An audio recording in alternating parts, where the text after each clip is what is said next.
தாயில்லாமல் நான் இல்லை, தானே எவரும் பிறந்ததில்லை. எனக்கொரு தாய் இருக்கின்றாள், என்றும் என்னை காக்கின்றாள்.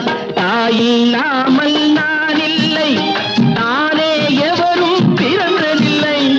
எனக்கொரு தாய் இருக்கின்றாள், என்றும் என்னை காக்கின்றாள். தாயில்லாமல் நான் இல்லை.